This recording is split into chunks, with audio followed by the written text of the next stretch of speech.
Mafia पर शिकंजा किस तरह से कसा जा रहा है ये हम आपको लगातार बता रहे हैं। और आइए अब जरा जल्दी से समझ लेते हैं 24 फरवरी को जो घटना हुई, उमेश पाल की जो हत्या की गई, उसमें बड़ी चीज क्या है, बड़े खुलासे क्या है, जरा उसको समझते हैं जल्दी से। 10 बड़े खुलासे। उमेश की हत्या से पहले बरेली जेल में मीटिंग हुई। आज एक बड़ा अपडेट आया, हत्या की साजिश के लिए 11 फरवरी को बैठक की गई, सभी शूटर्स को बुलाया गया। अशरफ ने जेल में 8 लोगों के साथ बैठक की थी, जिसमें असद भी शामिल था। चौथा बड़ा खुलासा, 17 महीने में शूटरों से अशरफ की 23 मुलाकात हुई। देखिए पूरा प्लान किया गया। गुड्डू मुस्लिम, असद, उस्मान इस बैठक में शामिल हुए, जहां पर पूरी रणनीति बनी। जेल में अशरफ ने 2.5 घंटे तक बैठक की। यह छठा बड़ा खुलासा हम आपको बता रहे हैं। इसके अलावा अजहर के नाम से जेल में आवेदन दिया गया था मेल मुलाकात का, और उसी नाम पर फिर मुलाकात होती है। अगली बड़ी खबर यही है कि फर्जी आधार कार्ड से जेल में असद की एंट्री कराई गई। आप देखिए कि कैसे बड़े खुलासे। असद अहमद के 3 मददगारों की पहचान हुई है,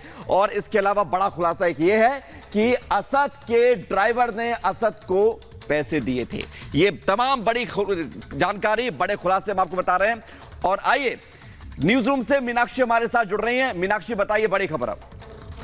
देखो एक और बड़ी खबर आपको बताते हैं, उमेश पाल हत्याकांड से जुड़ी हुई है ये बड़ी खबर, जहां अतीक की बहन आयशा नूरी की दोनों बेटियों को आरोपी बनाया गया है। आरोप ये लग रहा है कि उन्होंने बमबाज गुड्डू मुस्लिम को भागने में मदद दी थी, यानी अतीक की दोनों भांजियां अब जिन्हें आरोपी इस पूरे मामले में बनाया गया है। देखिए डॉक्टर अखलाक, जिसकी गिरफ्तारी पहले ही हो गई है मेरठ से, और उसी की ये दोनों बेटियां हैं जिन पर यह आरोप है कि उन्होंने भी इस पूरे मसले पर मदद की थी। अब उन्हें भी आरोपी बनाया गया है, यानी आने वाले वक्त में देखने को मिल सकता है कि उससे भी पूछताछ हो सकती है। वहीं आयशा नूरी की अगर हम बात करते हैं तो डॉक्टर अखलाक की गिरफ्तारी के बाद से ही आयशा नूरी फरार चल रही है, और अब देखिए उसकी दोनों बेटियों को भी यहाँ पर आरोपी बनाया गया है। एक के बाद एक खुलासे होते जा रहे हैं। ये भी खबर निकल करके सामने आई कि किस तरीके से अशरफ ने मैसेज किया कि गुड्डू मुस्लिम जो है वो वहां से भाग जाए, राजस्थान चला जाए, और साथ ही 1 लाख रुपए की मदद भी दी गई थी। तो ये तमाम ऐसे आरोप है जिसमें अब 2 और लोगों को भी यहाँ पर नामजद आरोपी जो है वो बनाया गया है। आयशा नूरी, जिनकी दोनों बेटियां यानी कि अतीक की भांजिया,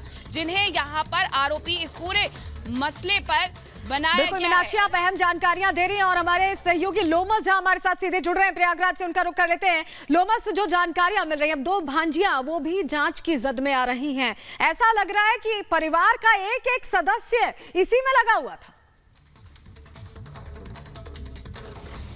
बिल्कुल आपने सही कहा। जिस तरीके से अतीक अहमद को लेकर के योगी सरकार लगातार कार्रवाई कर रही है, और ये कई खुलासे हो रहे हैं, क्योंकि जिस तरीके से अतीक अहमद की मदद उनकी पत्नी के द्वारा किया गया, उनके बहनोई के द्वारा किया गया, बहनोई की पत्नी के द्वारा किया गया, और कहा जा रहा है कि बहनोई के जो बच्चे हैं उनके द्वारा भी इस तरह की मदद की गई। जब पुलिस उनके घर पहुंची थी तो पुलिस ने उनसे पूछताछ भी की थी, क्या आपने असद या फिर किसी भी कातिल को यहाँ पे रुकने के लिए जगह दिया, या फिर आपने उनकी कोई मदद की? तो उन्होंने साफ तौर पर इनकार कर दिया। जब लखनऊ STF वहाँ पे पहुंची थी तो कहीं ना जब उनके CCTV फुटेज खंगाले गए तो ये पूरी तरीके से तस्वीर साफ होती है कि किस तरीके से असद उनके यहाँ पहुंचता है, गुड्डू मुस्लिम उनके यहाँ पहुंचता है, और उसके बाद उनके द्वारा आर्थिक मदद भी उनकी की जाती है। और साथ ही आपको ये भी जानकारी दें, जिस तरीके से बरेली जेल में बैठा अशरफ मीटिंग करता है 8 आरोपियों के साथ, और कहीं ना कहीं उसके बाद प्लानिंग करता है। प्लानिंग करने के बाद लगभग कुछ दिनों के बाद ही उमेश पाल हत्याकांड को अंजाम दे दिया जाता है। तो कहीं ना कहीं